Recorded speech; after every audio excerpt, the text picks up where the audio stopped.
Plant breeding का next lecture है major achievements and future prospects of plant breeding. तो इसमें सबसे पहले हम लोग देखेंगे कि गेहूं के अंदर अर्धबोनी किस्मों को विकसित किया गया है। जो वीट में सेमी ड्वार्फ वेराइटीज को डेवलप किया गया है वो किसने किया और कौन कौन सी वेराइटीज हैं।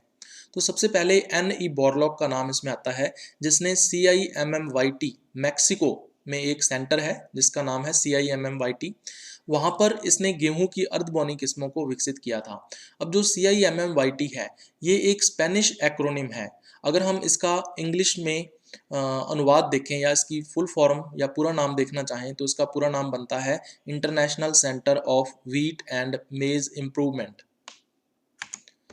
बोरलॉग ने क्या किया, उसने जापानी किस्म से एक ड्वार्फ जीन जिसका नाम था नोरिन 10 उसको निकाला और गेहूं के जीनोम के अंदर इसने इसको समावेशित करवा दिया, जिससे गेहूं की अर्धबोनी किस्में विकसित हुई। अब क्वेश्चन देखो किस तरह से आया हुआ है, किसने सर्वप्रथम अर्धबोने गेहूं का विकास किया था। तो यहाँ पे आंसर आ जाएगा N.E. बोरलॉग ने सर्वप्रथम अर्धबोने गेहूं का विकास किया था। नेक्स्ट क्वेश्चन देखो, गेहूं की अर्धबोनी प्रजाति का मूल कारण किस जीन की उपस्थिति है। तो यहाँ पे आंसर आ जाएगा नोरिन 10 जीन की उपस्थिति की वजह से। तो नोरिन 10 जीन यहाँ पे आंसर आ जाएगा। उसके बाद फिर हम लोग देखेंगे धान के अंदर अर्धबोनी किस्में या पैडी में सेमी ड्वार्फ वैरायटीज। तो इसमें डी जियो वूजन जो है ये बोनी किस्म है, इसका नाम काफ़ी फेमस है, प्रसिद्ध है।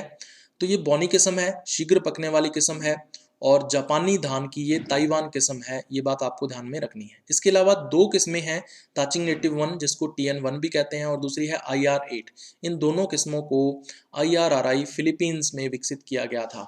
IRRI की फुल फॉर्म आपसे एग्जाम के अंदर पूछ सकते हैं, तो ये हो जाएगा इंटरनेशनल राइस रिसर्च इंस्टीट्यूट, जो कि फिलीपींस में स्थित है।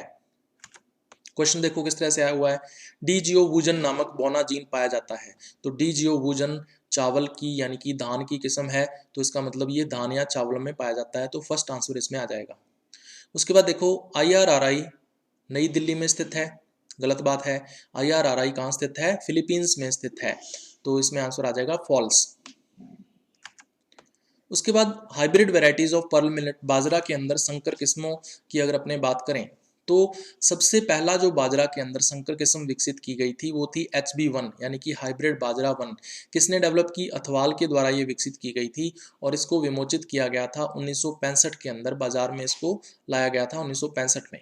इस पे क्वेश्चन देखो किस तरह से आया हुआ है, बाजरे का प्रथम संकर जिसका कि व्यावसायिक रूप से उपयोग किया गया किसने विकसित किया था। तो यहाँ पे आंसर आ जाएगा अथवाल ने विकसित किया था, अथवाल यहाँ पे आंसर आ जाएगा। उसके बाद हाइब्रिड वैरायटीज ऑफ मेज, मक्के के अंदर संकर किस्मों की अगर अपने बात करें तो दो किस्मों के नाम आपको इसमें ध्यान में रखने हैं, गंगा सफेद 2 और डेक्कन। तो एक वैज्ञानिक का नाम आपको इसमें ध्यान में रखना है, बोसी सेन। बोसी सेन ने सबसे ज्यादा मक्का में संकरण यानी कि संकर किस्मों पर सबसे ज्यादा काम किया था। तो इसका मतलब बोसी सेन क्या है, एक प्रसिद्ध मक्का प्रजनक है। इस पे क्वेश्चन भी आया हुआ है, देखो बोसी सेन एक प्रसिद्ध प्रजनक है, तो यहाँ पे आंसर आ जाएगा मक्का प्रजनक है। तो थर्ड आंसर इसमें आ जाएगा। उसके बाद भारत में जर्म प्लाज्म संग्रहण, germ plasm collections in India. तो भारत के अंदर जो जर्म प्लाज्म के संग्रहण के लिए बहुत सारे केंद्र बने हुए हैं, लगभग 14 या 15 केंद्र हैं, लेकिन कुछ महत्वपूर्ण केंद्र हैं जिनके बारे में आपको पता होना चाहिए। इस पे क्वेश्चन भी एग्जाम के अंदर पूछा जाता है। सबसे पहले आता है CRRI कटक, जहाँ पे राइस यानी कि धान का जो जर्म प्लाज्म है वो संग्रहित किया जाता है। CRRI की फुल फॉर्म आपसे पूछ सकते हैं, तो ये हो जाएगी सेंट्रल राइस रिसर्च इंस्टीट्यूट।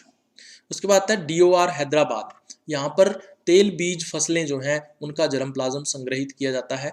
तो DOR की फुल फॉर्म आपसे पूछ सकते हैं, directorate of oil seed research. उसके बाद DWR करनाल हरियाणा के अंदर है, जहाँ पे गेहूं यानी व्हीट का जर्म प्लाज्म संग्रहित किया जाता है। उसके बाद IARI ये नई दिल्ली न्यू दिल्ली में है, जहाँ पे मक्का यानी मेज का जर्म प्लाज्म संग्रहित किया जाता है।